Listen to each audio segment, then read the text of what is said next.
Hello, everyone. I'm Deb Cupp. I'm the president of Microsoft North America. I'm thrilled to be here to help kick off the Chief in Tech Summit. And I can't think of a better way to start off a conference than to talk about culture. Culture is the foundation of every company mission and strategy. And in the opening video you just saw, you got a glimpse into the culture at Microsoft. Across 190 countries and 220,000 employees, we work hard to create an inclusive culture that celebrates unique perspectives and diverse experiences, where every person can show up as their own authentic selves. Microsoft has been on a culture journey for many years now, and we've learned a lot. And I'm excited to share with you some of those learnings in hopes that you'll walk away with some tips and takeaways on how to create a winning culture in your team or organization. So first, let me take you on a little journey, a little history lesson of Microsoft. Our company was founded in 1975 by Bill Gates and Paul Allen. And the original mission was to put a computer on every desk in every home. And we saw a lot of success and essentially accomplished that mission. But then over the years, the spirit of competitiveness that actually helped us grow in the early years started working against us. And I know some of you have seen this comic org chart of Microsoft with people all pointing guns at each other. We were seeing headlines like Microsoft's creative destruction and how Microsoft lost its mojo.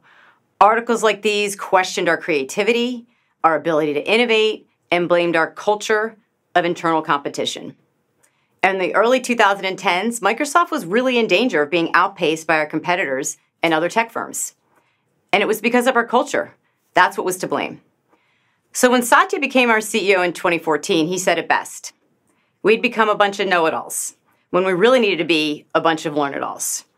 And so we started this journey on this shift to a culture of learning, a culture grounded in growth mindset, where we're all willing to lean in to uncertainty, take risks, move quickly when we make mistakes, and recognizing failure as an opportunity to learn, where we were open to the ideas of others, that it wasn't just our own success, and their success didn't diminish our own.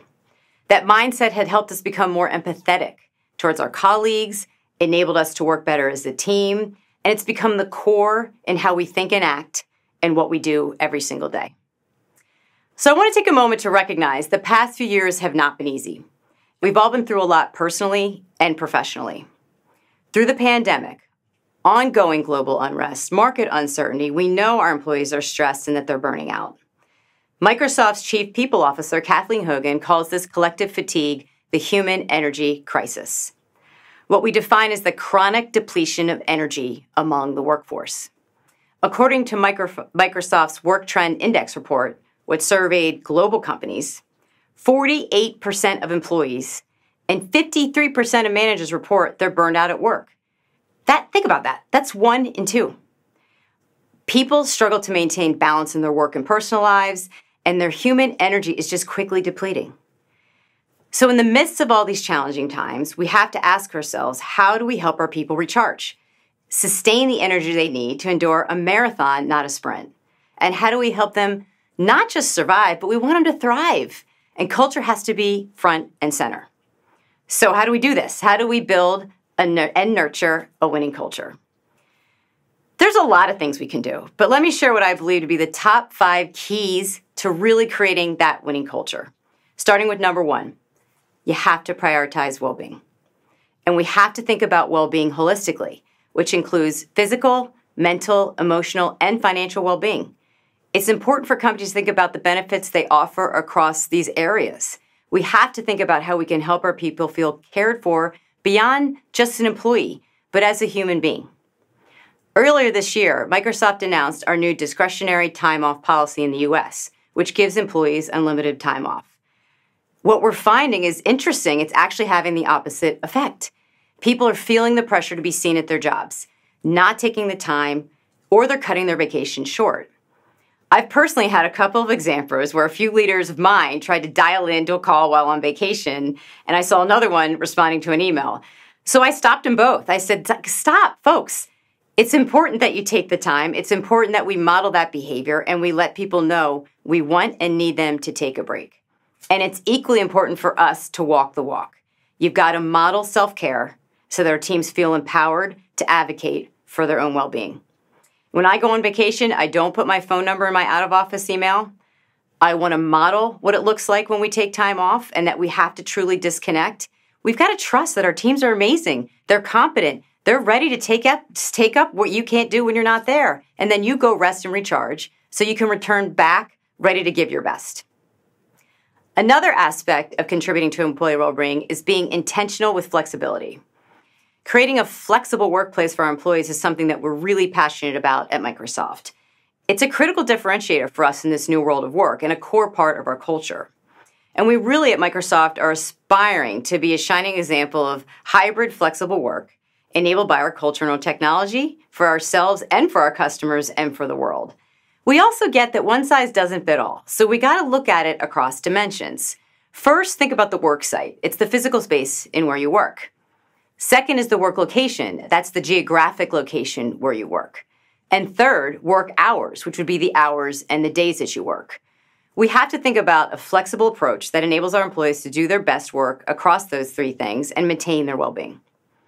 As we look into others outside the company, LinkedIn's 2022 Global Talent Trends report stated that when employees are satisfied with their company's time and location flexibility, they're 2.6 times more likely to report being happy and 2.1 times more likely to recommend working for the company.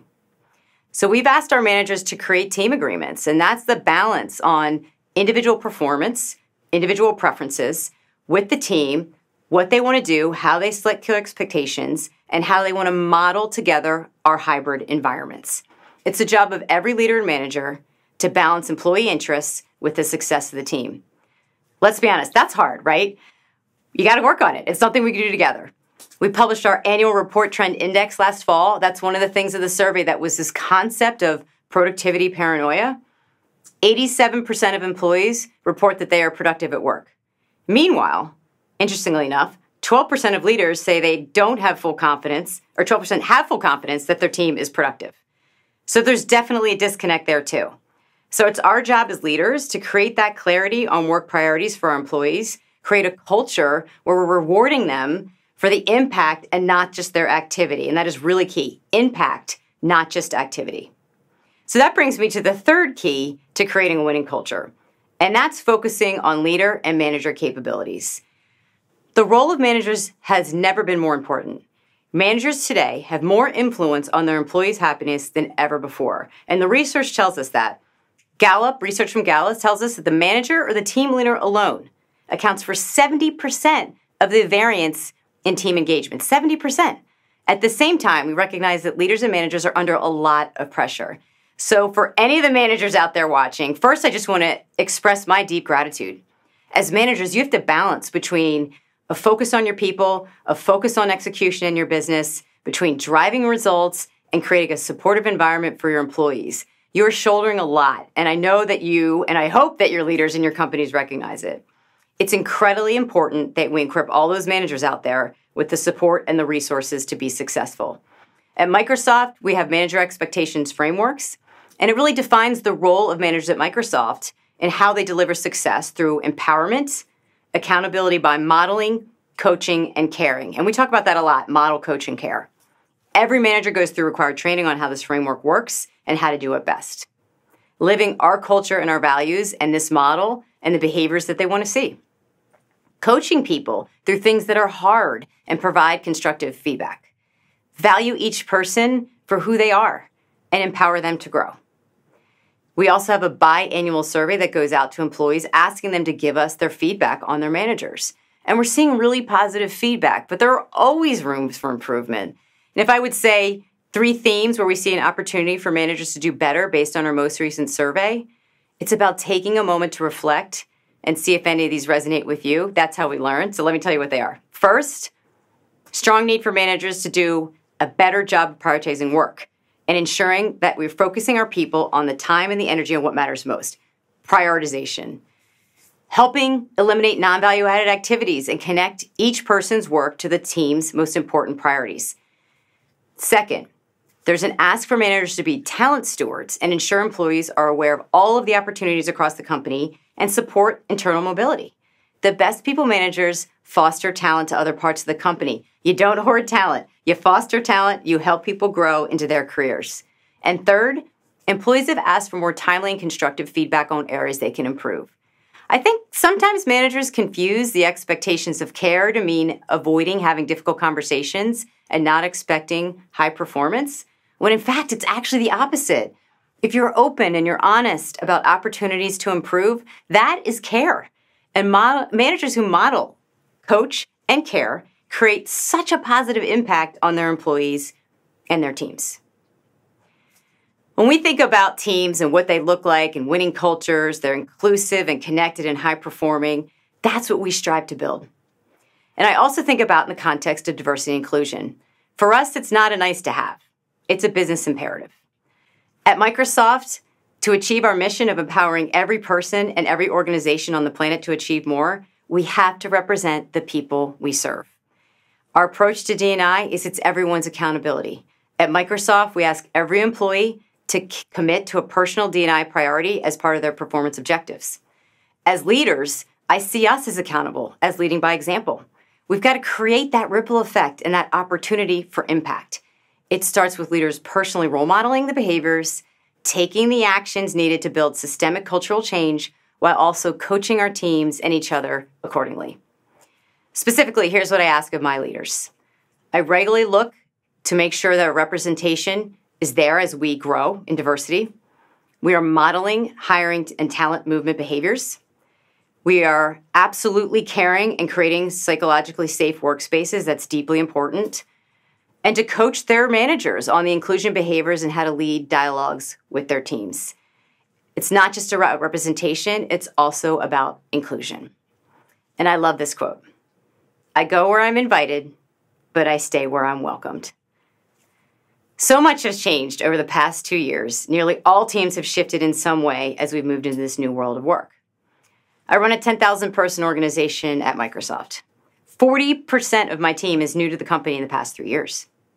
As a company, we decided what a great opportunity to create space and connection to each other and our culture, create the space to reconnect with one another. How do we do that? It's important. So this past year, we've been leading what we call these culture conversations with our teams.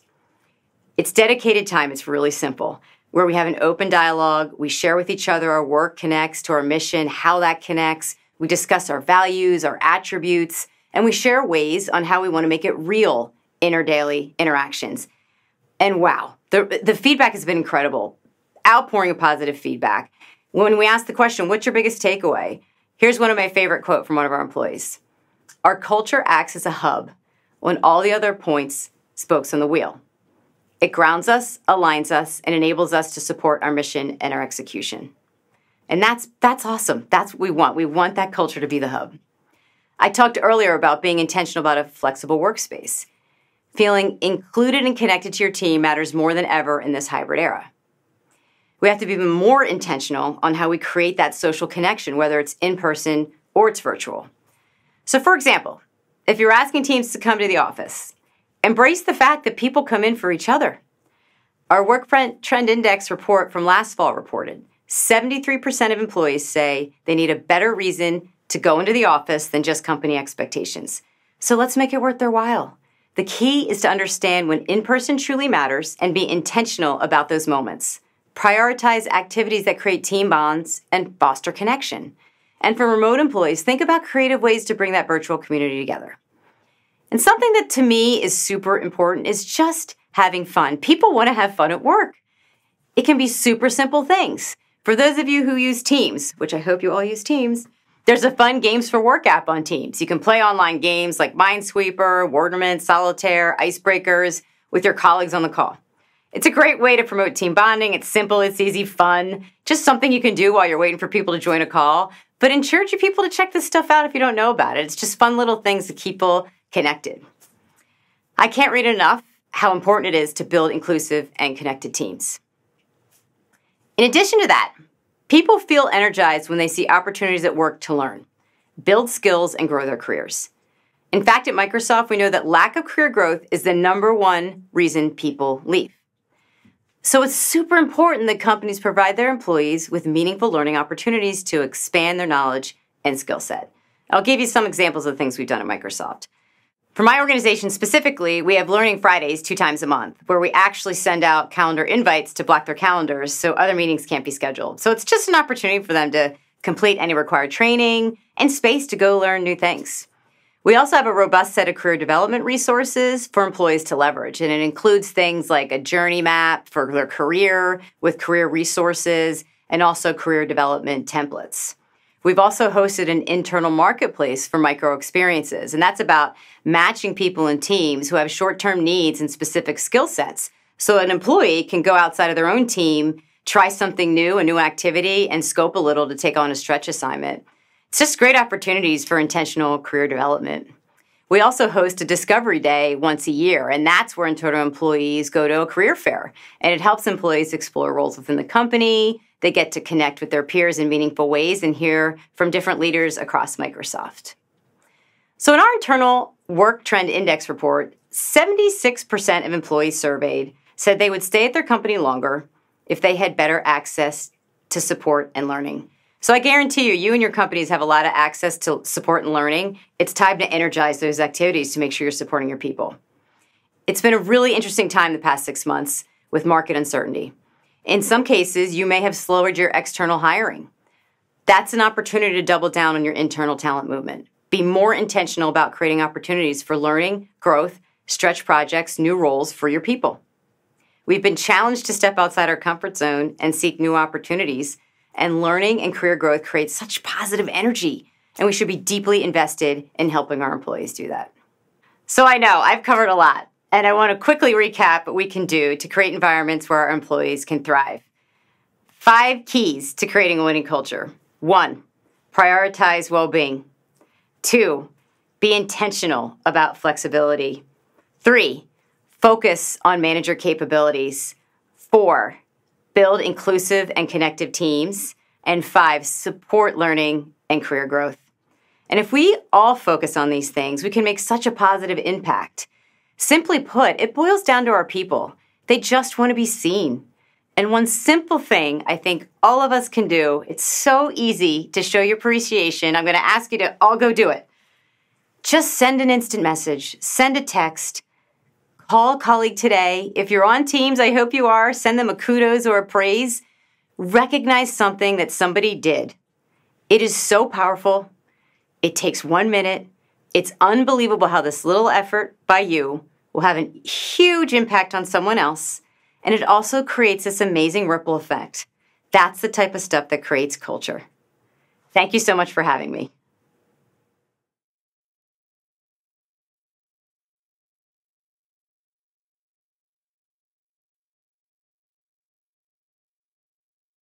Thank you so much, Deb, for this insightful presentation. I really loved what you shared. I go where I'm invited, but I stay where I'm welcome. And this is so true.